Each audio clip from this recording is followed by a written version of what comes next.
മലപ്പുറം ജില്ലയിലെ കാളിക്കാവിൽ കഴിഞ്ഞ ദിവസം 2 വയസ്സുള്ള പിഞ്ചു പൈതലിനെ സ്വന്തം പിതാവ് തന്നെ അതിക്രൂരമായി കൊലപ്പെടുത്തിയ സംഭവം നമ്മളൊക്കെ ഏറെ വേദനിപ്പിച്ചിട്ടുള്ള ഒരു സംഭവമാണ്. സ്വന്തം രക്തത്തിൽ പിറന്ന ഇതും കേവലം 2 വയസ്സുള്ള ഒരു പിഞ്ചു പൈതലിനോട് ഇത്രത്തോളം ക്രൂരത ചെയ്യാനുള്ള മനസ്ഥിതി ആ നരഭോജിക്ക് കിട്ടണമെങ്കിൽ എത്രത്തോളം ക്രൂരമായ തരത്തിലായിരിക്കും അദ്ദേഹത്തിന്റെ ചിന്താഗതി. ഫായിസ് എന്ന ഈ കൊടും ക്രിമിനൽ നിരവധി കേസിലെ പ്രതിയാണ്.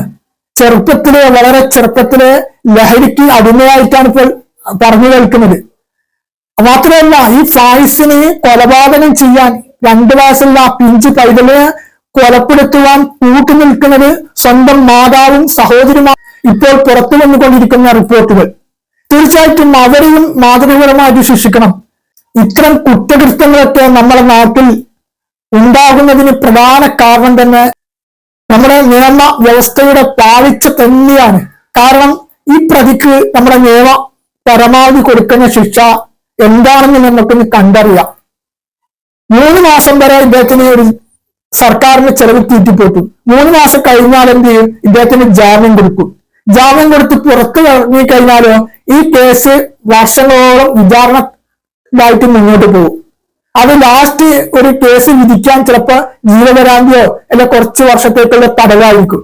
ഈ ജീവപരാന്തിയും തടവിനൊക്കെ ഈ കൊടും ക്രിമിനലിനെ, ഈ നരഭോജിയെ തീറ്റിപ്പോറ്റാൻ നമ്മുടെ സാധാരണക്കാരായ ജനങ്ങളുടെ നികുതി പണം കൊണ്ടായിരിക്കും സർക്കാർ തീറ്റിപ്പോറ്റുക.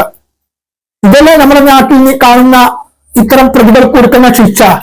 ഇതുകൊണ്ട് തന്നെയാണ് ഞാൻ നേരത്തെ പരാമർശിച്ചതുപോലെ നമ്മുടെ നിയമ വ്യവസ്ഥയുടെ പാളിച്ചയും ഇത്തരം കുറ്റകൃത്യങ്ങൾ ഉണ്ടാകുന്നു എന്ന കാര്യം. അതുകൊണ്ട് ഇത്തരം പ്രതികൾക്കൊക്കെ, ഇത്തരം ക്രിമിനലുകൾക്ക് ഇതൊന്നും ഒരിക്കലും അംഗീകരിക്കാൻ പറ്റാത്ത ക്രിമിനലാണ്. ഒരു കേവലം 2 വയസ്സുള്ള ഒരു പിഞ്ചു പൈതലിനൊക്കെ ഇത്തരം ക്രൂരമായ തരത്തിൽ, തലച്ചോറ് പിളർക്കുന്ന തരത്തിലുള്ള ക്രൂരമായ തരത്തിൽ പൈശാചികമായി ആ കുട്ടിയോട് ഇത്തരം സമീപനം കാണിക്കണമെങ്കിൽ ഇതിനൊക്കെ ഈ ഭൂമിയിൽ വെച്ച് നിന്ന് കഴിഞ്ഞാൽ ഉണ്ടാവുന്ന ഭവിഷ്യത്താണ് നമ്മൾ ഓർക്കേണ്ടത്.